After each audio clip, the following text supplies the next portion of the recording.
فأعوذ بالله من الشيطان الرجيم. بسم الله الرحمن الرحيم. قل هو الله أحد الله الصمد لم يلد ولم يولد ولم يكن له كفوا أحد. آمنت بالله صدق الله مولانا العظيم وصدق رسوله النبي الكريم ونحن على ذلك من الشاهدين والشاكرين والحمد لله رب العالمين. بزرگان محترم اور برادران عزیز، جو سورت میں نے ابھی آپ کے سامنے تلاوت کی ہے یہ سورہ اخلاص کہلاتی ہے، اور سورہ اخلاص اس لیے کہلاتی ہے کہ اخلاص کے معنی ہے کسی چیز کو خالص کرنا. تو اس مبارک سورت میں اللہ تبارک و تعالی کی عبادت کو خالص کرنا مقصود ہے کہ عبادت صرف اللہ کے لیے ہو، خالص اللہ کے لیے ہو، اس کے ساتھ کوئی ملاوٹ نہ ہو. اس لیے اس کو سورۃ الاخلاص کہتے ہیں. اور اس کا شان نزول یہ ہے کہ جب اللہ تبارک و تعالیٰ کے حکم سے نبی کریم سرور عالم صلی اللہ علیہ وسلم نے مکہ مکرمہ میں توحید کی دعوت کا آغاز کیا. آپ جانتے ہیں کہ اس وقت مکہ مکرمہ ہی کیا بلکہ پورے عرب میں بلکہ پوری دنیا میں بت پرستی کا بڑا زبردست رواج تھا. لوگ اپنے ہاتھوں سے بت بناتے اور ان کو پوجتے تھے، ان کو اپنا مشکل کشا، حاجت روا، کارساز سمجھتے تھے. کسی بت کے بارے میں سمجھتے تھے کہ یہ ہمیں رزق دیتا ہے، کسی بت کے بارے میں سمجھتے تھے کہ یہ ہمیں ہماری صحت دیتا ہے، شفا دیتا ہے، کسی بت کے بارے میں سمجھتے تھے کہ یہ ہمیں اولاد دیتا ہے. تو بہت سارے خداؤں کو، اپنے من گھڑت خداؤں کو معبود بنایا ہوا تھا اور انہی کی عبادت کرتے تھے. اللہ تبارک و تعالیٰ کے حکم سے جب نبی کریم سرور عالم صلی اللہ علیہ وسلم نے توحید کی دعوت کا آغاز کیا تو لوگوں کو یہ سمجھانے کی کوشش کی کہ ارے بھائی یہ تو بت تم نے خود اپنے ہاتھوں سے بنائے ہیں، یہ کیسے تمہاری مشکل دور کر سکتے ہیں، کیسے تمہاری حاجتیں پوری کر سکتے ہیں؟ حاجتیں تو وہی پوری کر سکتا ہے جس نے اس پوری کائنات کو پیدا کیا ہے، جو تمہارا بھی خالق ہے، تمہارے آباء و اجداد کا بھی خالق تھا، جو آسمان و زمین اور پہاڑ اور دریا اور ہوائیں اور موسم سب اسی کے پیدا کیے ہوئے ہیں. تو عبادت اسی کی کرنی چاہیے، کسی اور کی نہیں. لا الہ الا اللہ کے معنی یہی ہے، اللہ کے سوا کوئی بھی عبادت کے لائق نہیں. یہ دعوت آپ نے پیش کی. تو بعض جاہل قسم کے مشرکوں نے اس کے جواب میں رسول کریم صلی اللہ علیہ وسلم سے پوچھا کہ اللہ میاں کس چیز کے بنے ہوئے ہیں؟ وہ کس مادے سے بنے ہوئے ہیں؟ وہ سونے کے بنے ہوئے ہیں، چاندی کے بنے ہوئے ہیں، لوہے کے بنے ہوئے ہیں، کئی چیز کے بنے ہوئے ہیں؟ کیونکہ دماغ میں خداؤں کا تصور تو وہی بتوں جیسا تھا نا، کہ کوئی بت پتھر کا بنا ہوا ہے، کوئی پیتل کا بنا ہوا ہے، کوئی لوہے کا بنا ہوا ہے. تو اللہ تبارک و تعالیٰ کے بارے میں جب اللہ تعالیٰ نے جب حضور نے فرمایا کہ اصل تمہارا پیدا کرنے والا تو اللہ تبارک و تعالیٰ ہے اور اس کے سوا کوئی معبود نہیں ہے، تو ان جاہلوں نے یہ سوال کیا کہ وہ اللہ میاں کس چیز کا بنا ہوا ہے؟ اس واسطے کہ یہ بت تو ہمیں نظر آ رہے ہیں آنکھوں سے کہ یہ فلاں فلاں چیز کے بنے ہوئے ہیں، تو ہم ان کی پرستش کرتے ہیں. لیکن جس اللہ کی طرف آپ دعوت دے رہے ہیں وہ کس چیز کا بنا ہوا ہے؟ بعض نے تو یہ سوال کیا جاہلوں نے، اور بعض نے یہ سوال کیا کہ اللہ تبارک و تعالیٰ کا نسب نامہ کیا ہے؟ نسب، شجرہ نسب کیا ہے اللہ میاں کا؟ کیونکہ دنیا میں ہم جب کسی انسان کے بارے میں معلومات حاصل کرتے ہیں تو پوچھتے ہیں بھئی تم یہ کس کے بیٹے ہو، تمہارا باپ کون تھا، باپ کون تھا، دادا کون تھا، پردادا، سگردادا. تو اس کا نسب ہمیں معلوم ہوتا ہے. تو اللہ میاں کا کیا نسب ہے, وہ کس کے بیٹے ہیں اور کس کے پوتے ہیں. تو اس طرح کے فضول جاہلانہ سوالات کیے. حالانکہ ذرا سی بھی عقل ہو تو آدمی سوچ لے کہ اگر اللہ میاں بھی یہ پیتل اور لوہے اور یہ سونے سے بنے ہوئے ہوں تو اس کا مطلب یہ کہ وہ خدا تو نہ ہوئے. خدا تو وہ ہوتا ہے کہ جو کسی چیز سے بنا کا محتاج نہیں ہوتا, سب اس کے محتاج ہوتے ہیں, کوئی اس کا محتاج نہیں ہوتا. تو اگر سونے کے بنے ہوئے ہوتے تو اس کا مطلب ہے کہ سونا پہلے وجود میں آیا اور اللہ میاں بعد میں وجود میں آئے, اور سونے کو کسی نے ڈھال کے معاذ اللہ تعالیٰ کی شکل میں بنا دیا تو اللہ تعالیٰ وجود میں آ گئے. یہ معمولی سی سمجھ والا آدمی بھی سمجھ سکتا تھا, لیکن ایسے ہی فضول سوالات ان لوگوں نے کیے تو اس پر یہ سورہ اخلاص نازل ہوئی, جس میں بڑے ہی عجیب انداز میں اللہ تبارک و تعالیٰ کی صفات بیان فرمائی گئی. اور سورت ایسی نازل ہوئی کہ ایک حدیث میں آتا ہے کہ نبی کریم سرور عالم صلی اللہ علیہ وسلم نے ایک مرتبہ صحابہ کرام سے فرمایا کہ تم لوگ ذرا سب جمع ہو جاؤ تو میں تمہارے سامنے 1/3 قرآن کی تلاوت کروں گا. 1/3 قرآن کی. تو سارے حضرات جمع ہو گئے تو اس پر نبی کریم صلی اللہ علیہ وسلم نے اس سورہ اخلاص کی تلاوت فرمائی اور فرمایا کہ یہ سورت جو ہے یہ 1/3 قرآن کے برابر ہے. اس لیے اس سے فقہاء کرام نے یہ مستنبط کیا کہ اگر کوئی شخص سورہ اخلاص کی تلاوت کر لے تو اتنا ثواب ہے جتنا 1/3 قرآن کی تلاوت کرنے کا ثواب ہوتا ہے. اور اس کا مطلب یہ ہوا کہ 3 مرتبہ اگر سورہ اخلاص کی تلاوت کر لے تو گویا پورے قرآن کی تلاوت کر لے. اسی لیے آپ نے دیکھا ہوگا کہ جب ایصال ثواب کسی کو کیا جاتا ہے, جب آپ نے بھی سنا ہوگا کہ کسی کی قبر پر جا کر اس کو سلام عرض کیا جاتا ہے اور سلام کرنے کے بعد پھر عام طور سے یہ مشورہ دیا جاتا ہے کہ بھئی 3 مرتبہ قل اللہ احد پڑھ کے اس کو ثواب پہنچا دو. تو ویسے تو کوئی بھی سورت پڑھ کے ثواب پہنچا دے, سورت بھی نہ پڑھے, ذکر کر لے, کوئی سبحان اللہ کہہ دے اس کا ثواب پہنچا دے, ویسے ہی دعائے مغفرت کر دے, سب کچھ جائز ہے. کوئی خاص طریقہ متعین نہیں ہے شریعت کے اعتبار سے. کسی کی قبر پر جا کر کچھ پڑھنے کا کوئی خاص طریقہ شریعت نے متعین نہیں کیا. یہ ضرور کہا ہے بھائی جب جاؤ تو قبر والے کو سلام کر لو, السلام علیکم ورحمۃ اللہ, لیکن کوئی خاص ذکر پڑھنے کے لیے شریعت نے متعین نہیں کیا.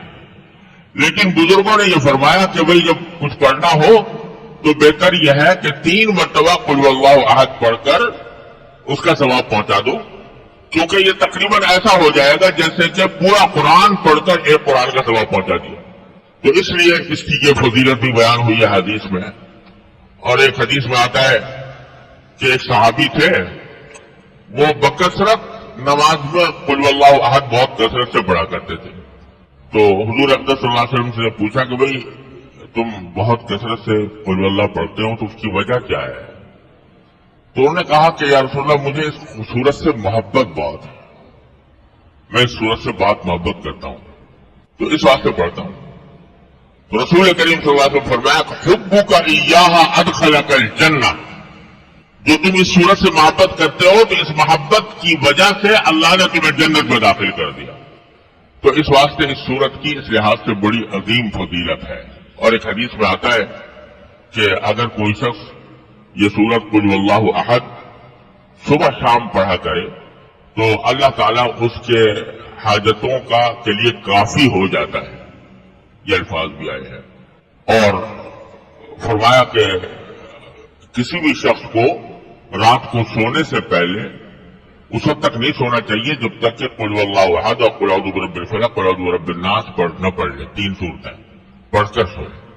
تو یہ ساری فضیلتیں بھی قرآن اس سورت کی وارد ہوئی ہے احادیث کے اندر. تو بڑی عظیم سورت ہے مختصر لیکن نہایت جامع.